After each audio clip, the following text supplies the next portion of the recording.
Okay, so we're gonna test the starter before I even put it in there, just to make sure all the powering and shit is all correct. So I got the jumper cable negative on the starter, and then I also have it on the negative terminal of the battery.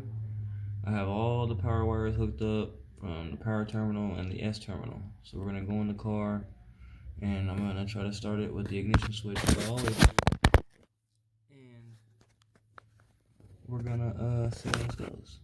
Okay, so I'm gonna leave this down here.